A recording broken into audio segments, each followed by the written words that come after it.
La sortie du professeur Maurice Kamto suite à la suspension des activités du REDAC est-elle justifiée? Il y a quelque temps, on a partagé une vidéo où le vice-recteur de Yaoundé 2, le professeur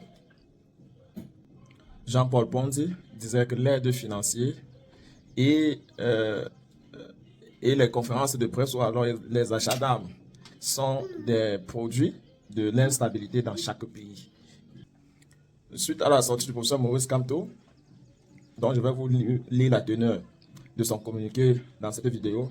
Et il y a une réaction qui dit, je lis en anglais, given the conduct of foreign so-called NGO in supporting terrorism in other countries, one would have expected that Prof. Kamto sheds light on whether the reasons for the suspension are founded or not. Traduction, étant donné l'implication des ONG occidentales dans l'accroissement des crises dans d'autres pays, on aurait espéré que le professeur Maurice Kamto donne des raisons pourquoi la suspension du MINAT n'est pas fondée. There are tons of evidence to show how hypocritical human rights, democracy, justice, etc., as preached by Western neo-colonial imperialist nation is. Il y a assez de preuves pour démontrer comment les agences des droits de l'homme, de la démocratie, de la justice, etc., jouent les doubles jeux. La preuve en est dans les pays de l'AES, tout le financement aux ONG internationaux sont pratiquement systématiquement coupés parce qu'il y a toujours un petit lien entre ce financement des conférences pour la paix et voilà, les passations d'armes ou alors l'organisation du terrorisme dans l'arrière-pays. Vous allez comprendre pourquoi dans ces pays de l'AES, on a tout fait pour voilà, limiter la réception de ces fonds-là, les aides financières, parce qu'en réalité, ce sont les mêmes qui donnent les aides financières qui vendent de l'arme. Alors, la sortie du professeur Maurice Kamto en la matière sur la suspension des activités du réseau des droits de l'homme en Afrique centrale, le REDAC, le professeur Maurice Kamto dit, par des arrêtés datés du 6 décembre 2024, le ministre de l'administration territoriale a suspendu pour 3 mois les activités du réseau des droits humains Afrique centrale REDAC sur toute l'étendue du territoire national. Les motifs invoqués sont graves et laissent perplexe. La question qui interpelle immédiatement le MINAT est la suivante. Comment le REDAC a-t-il fonctionné jusqu'à la signature de ces arrêtés du 6 décembre 2024 suspendant ses activités?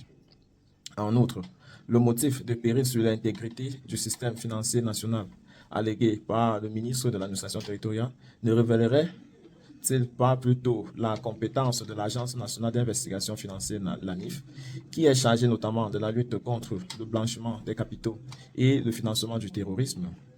Quoi qu'il en soit, cette suspension est un coup dur porté pour le pouvoir à la défense des libertés et des droits de l'homme dans notre pays. J'invite le ministre de l'administration territoriale à reconsidérer ses décisions à ce sujet et pourrait accorder au REDAC un délai supplémentaire pour se conformer au texte éventuel violé. Aux responsables du REDAC, j'exprime toute ma solidarité ainsi que celle du MSC. Le coup ainsi porté contre une organisation prééminente de défense des droits humains par le régime en place annonce clairement son intention à l'orée de l'année 2025, une année électorale cruciale. Un pareil coup doit tenir les Camerounais en éveil et dans une mobilisation permanente contre une dictature qui étouffe le pays depuis très longtemps maintenant. La dictature n'a pas d'amis, nous devons tous ensemble y faire face sans faiblesse. Fait à Yaoundé le 8 décembre 2024, Maurice Kamto. Donc Maurice Kamto a été préemptoire, il a été... non, j'allais dire, il a été réservé.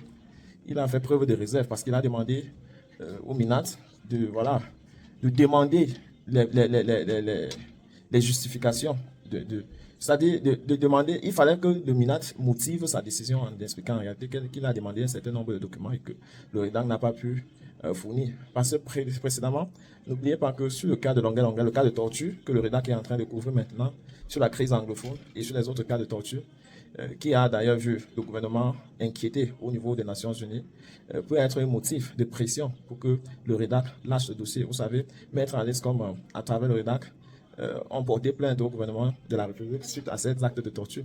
Et voyant 2025 à l'horizon, c'est normal que le professeur Maurice Kamto interpelle le gouvernement en leur disant que voilà, vous êtes en train de réduire ceux qui peuvent jouer encore dans la lucidité. Parce qu'on est dans un système où pratiquement le droit à la vérité est très limité.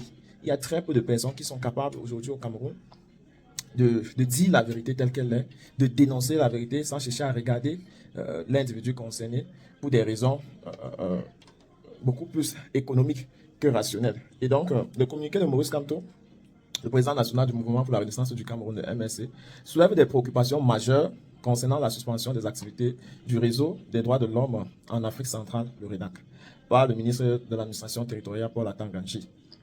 Cette décision prise à travers des arrêtés datés du 6 décembre 2024 eh bien, a porté essentiellement sur le péril, sur l'intégrité du système financier national, mais laisse planer des doutes sur les véritables motivations derrière cette suspension.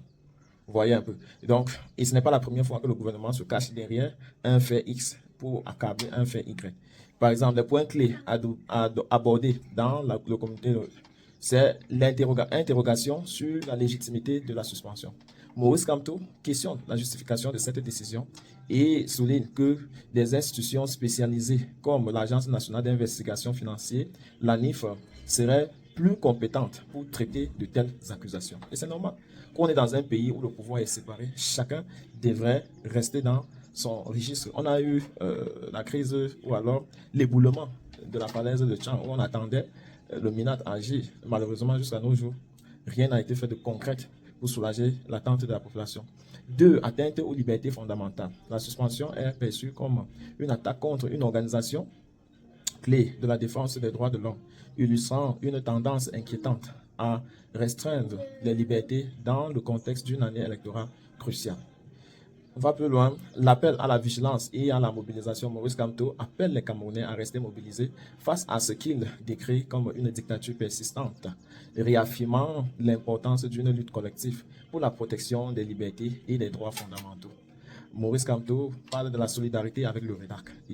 Il exprime son soutien indéfectible à l'organisation, tout en exhortant les autorités à reconsidérer leurs décisions et à accorder un délai au REDAC pour résoudre tout éventuel manquement. Il faut rappeler également que le REDAC fait partie de ces rares organisations de la société civile qui a véritablement condamné l'arrestation et la détention des militants du mouvement pour la Renaissance du Cameroun, le MRC.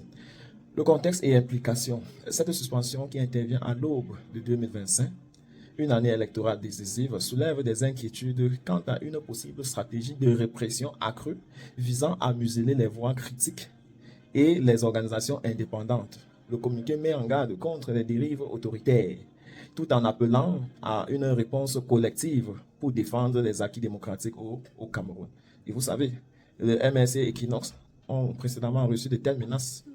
Question de leur faire fermer exclusivement la bouche pour les tenir très loin du jeu politique en 2025. Donc n'oublions pas, ne somnolons pas que ce projet-là est en cours et tout sera fait pour que cette intention-là arrive à son bon port. Conclusion, ce message se veut un appel à la vigilance et à la mobilisation face à une décision jugée arbitraire et inquiétante. Maurice Kamto réaffirme son engagement en faveur de la liberté, de la démocratie et des droits humains, tout en appelant à une lutte concertée contre les abus du pouvoir en place.